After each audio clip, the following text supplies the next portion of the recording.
Bienvenue dans le Feel Better Podcast. Je m'appelle Colline et mon but est de créer une communauté au sein de laquelle on prône l'amour de soi et l'épanouissement personnel. Dans ce podcast, on parlera d'émotions, de relations et d'introspection. Et j'espère pouvoir t'apporter quelques clés pour t'aider à mieux te connaître, à mieux t'accepter et à construire la vie que tu veux et que tu mérites. Bonjour à tous et bienvenue dans ce 7e épisode du Feel Better Podcast. Aujourd'hui, nous allons parler de notre rapport à l'échec et de comment notre peur d'échouer peut nous paralyser et nous empêcher de vivre la vie de nos rêves. L'échec, dans notre société, est vu comme quelque chose d'extrêmement péjoratif. On a l'impression qu'un échec est irréversible et qu'il nous étiquette comme incompétents, sans valeur, indignes. Pas étonnant donc qu'on ait tous peur d'échouer. Pourtant, l'échec est indissociable du succès, parce que l'échec est une source inépuisable d'apprentissage. C'est donc primordial de travailler sur sa tolérance à l'échec. Plus vous serez prêt à échouer, plus vous apprendrez de choses, plus vous grandirez, et donc plus vous accomplirez de choses. En fait, échouer, ça veut dire qu'on a essayé, qu'on a agi, qu'on n'est pas resté là les bras ballants à attendre que quelqu'un ou quelque chose d'autre résolve notre problème pour nous. Échouer, c'est juste avoir pris un risque qui n'a pas été payant. Ça ne veut pas dire qu'on ne peut pas réessayer derrière, tester autre chose, jusqu'à ce qu'on finisse par avoir ce que l'on veut. Il y a tellement de gens aujourd'hui qui veulent quelque chose sans être prêts à faire ce qu'il faut pour l'obtenir. On aimerait être millionnaire, on veut avoir des millions de fans ou de followers, on veut perdre du poids, on veut plus de patron. Mais on ne veut pas prendre de risques. On ne veut pas investir ou parier sur nous-mêmes. On ne veut pas se sentir vulnérable. Donc en fin de compte, on reste exactement là où l'on est. Parce que même si on n'est pas vraiment heureux dans cette situation, même si on aspire à quelque chose de plus grand, dans notre cerveau, connu égale confort et confort égale sécurité. C'est comme ça que plein de gens passent à côté de leur vie. Parce qu'ils ont préféré la sécurité au risque d'être heureux. Car prendre un risque, c'est risquer d'échouer. Et souvent on a l'impression que si on échoue, c'est la fin, le chemin s'arrête là. Ça semble insurmontable. Mais la vérité, c'est que tout ça, c'est dans la tête.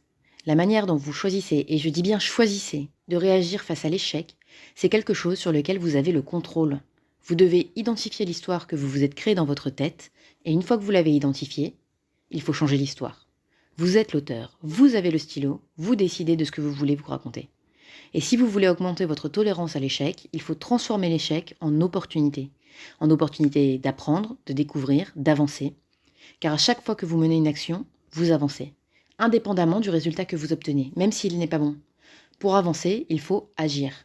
Pas réfléchir, pas décider, pas peser le pour ou le contre, agir. Tant que tout se passe dans votre tête, il n'y a rien qui avance dans la matière. Et il faut faire des choses dans la matière pour que la transformation se concrétise. Et ce qu'il faut bien comprendre, c'est qu'échouer, ça signifie avant tout apprendre. Et que l'échec n'est véritablement un échec que si vous abandonnez. Vous avez toujours la possibilité de recommencer, encore et encore et encore, jusqu'à ce que vous obteniez le résultat que vous souhaitez obtenir. À chaque erreur, à chaque essai qui n'a pas été concluant, vous apprenez quelque chose. Vous avez une opportunité d'ajuster le tir. C'est normal d'échouer, ça veut dire que vous êtes en train d'essayer et d'apprendre. Ça veut dire que vous n'avez pas attendu que tout soit parfait pour vous lancer. Ça veut dire que vous avez osé sauter le pas, malgré le fait que vous êtes imparfait, que votre plan est imparfait, que vous savez où vous allez mais que vous ne savez pas exactement par quel jalon vous allez passer pour y arriver. Ça veut dire que vous avez du courage. Pour former efficacement quelqu'un, on dit qu'il faut 10% d'apprentissage théorique, 20% de coaching et 70% de faire. Seulement 10% d'apprentissage théorique. Donc si vous passez votre temps à lire des bouquins en attendant de vous sentir prêt, ça n'arrivera jamais. De la même manière, si vous vous payez un coaching, c'est super parce que ça fait partie du processus, ça évite plein de galères parce que votre coach il va vous donner plein de conseils, de raccourcis pour vous éviter les embûches. Mais il ne peut pas le faire à votre place. Il peut seulement vous guider. Donc finalement, 70% de la réussite de votre projet dépend du fait que vous osiez faire. Vous, pas le coach. Il faut se lancer, il faut y aller. Et surtout, il ne faut pas abandonner. Vous allez vous lancer et à un moment donné, vous allez échouer. C'est presque certain. Plus vous essayez de choses, plus vous échouez, c'est statistique. Et vous pouvez être tenté du coup d'arrêter là. Vous pouvez vous dire, j'ai essayé, j'y ai mis tout mon cœur, toute mon énergie, et voilà le résultat. Je suis arrivé nulle part. Une part de vous pourrait être tentée de dire que vous le saviez, de vous donner raison d'abandonner, d'utiliser cet échec comme une bonne raison de baisser les bras. Mais en faisant ça, vous vous enfermez dans une boucle d'autocensure. Vous vous prouvez à vous-même constamment que vous avez raison d'éviter le risque. Et vous vous donnez le droit de vous plaindre et de vous créer des excuses pour ne pas avancer.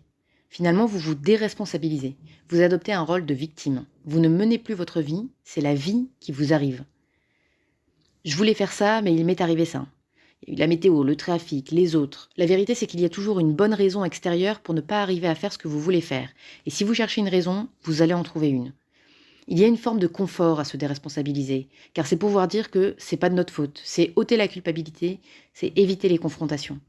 D'ailleurs, sur ce sujet, je vous conseille une vidéo de Fred Kaufman que vous pouvez trouver sur YouTube qui s'appelle Be a Player, Not a Victim, qui est assez courte et prend le sujet avec humour. Vous avez le lien dans la description de l'épisode. La vidéo permet de comprendre qu'on prend tous, absolument tous, parfois la position de victime, simplement parce que c'est plus facile. Il prend l'exemple de quelqu'un qui arrive en retard en réunion. Et une justification hyper courante, et moi je dois être honnête, je l'utilise régulièrement, c'est « j'étais coincé dans une autre réunion ».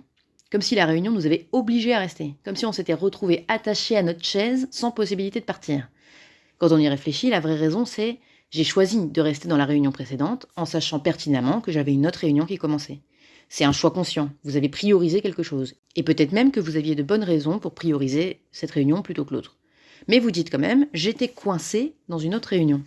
Parce que cette tournure de phrase vous déresponsabilise, vous êtes innocent.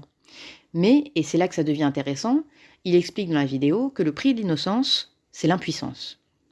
Et que pour prendre le pouvoir, vous devez prendre la responsabilité. Alors pas la responsabilité de ce qui arrive, par exemple la réunion qui dure plus longtemps que prévu, ça c'est pas forcément de votre fait. Et il y a toujours des facteurs que vous ne pouvez pas maîtriser.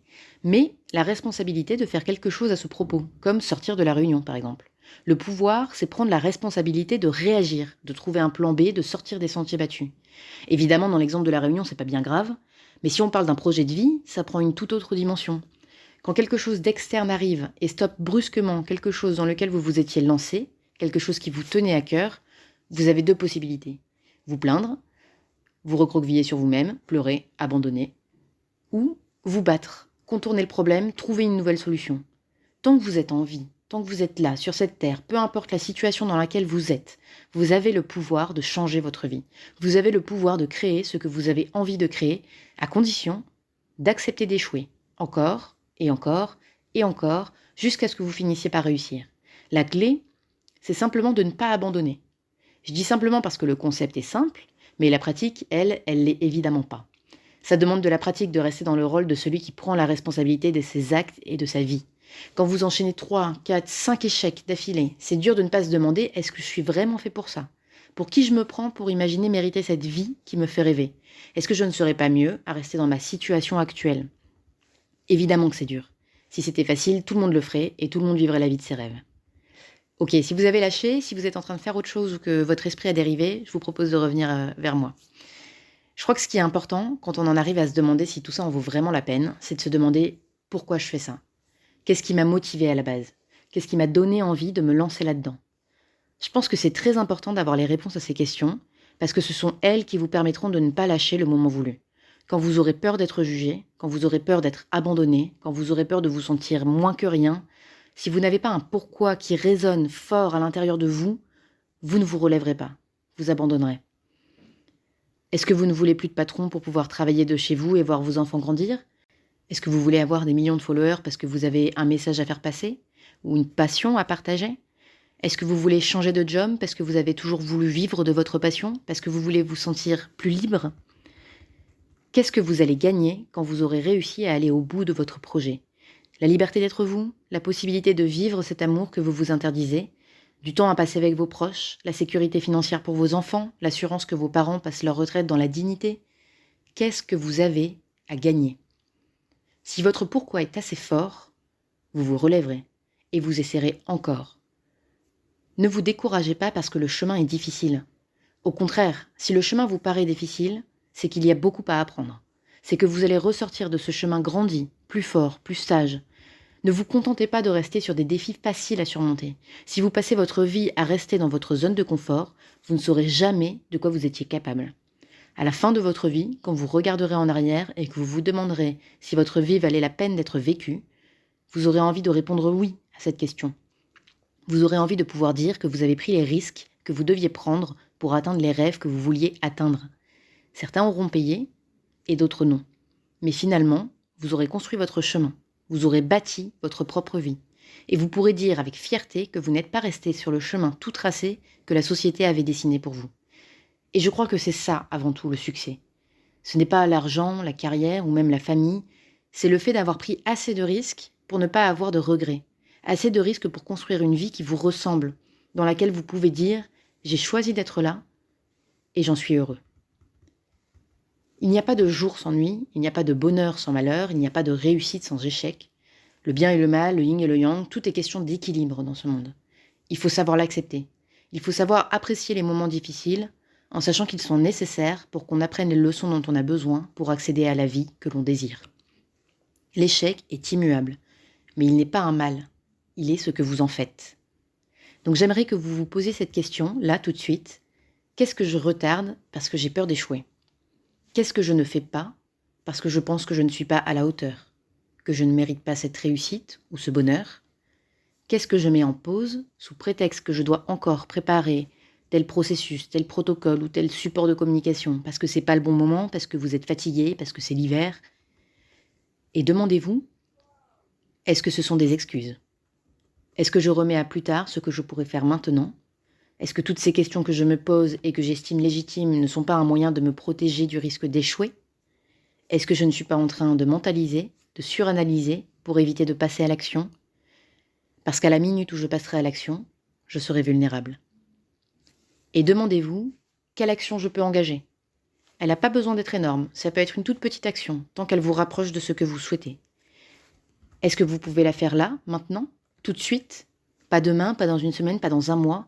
Qu'est-ce que vous pouvez faire là, tout de suite, même si ça n'est pas grand-chose, pour vous avancer vers ce que vous souhaitez ? Une action est une action, elle fait toujours avancer, même si c'est un petit pas. Ne laissez pas le doute, la peur d'échouer, l'emporter, au risque d'être paralysé. De laisser filer la vie de vos rêves, le projet qui vous tenait à cœur, cet homme à qui vous n'avez jamais osé dire que vous l'aimiez, cette entreprise qui devait vous permettre de vivre de votre passion. Finalement, on en revient toujours au même thème. Il faut s'aimer soi-même. Assez pour se donner sa chance. Assez pour se dire qu'on mérite d'être heureux et prendre des risques pour aller chercher notre bonheur. Assez pour se rendre compte que sur le chemin vers nos rêves, tous les succès et tous les échecs feront de nous une personne meilleure, plus accomplie, plus épanouie et plus sereine aussi. Une personne capable de se tenir droit dans ses bottes et d'assumer qui elle est.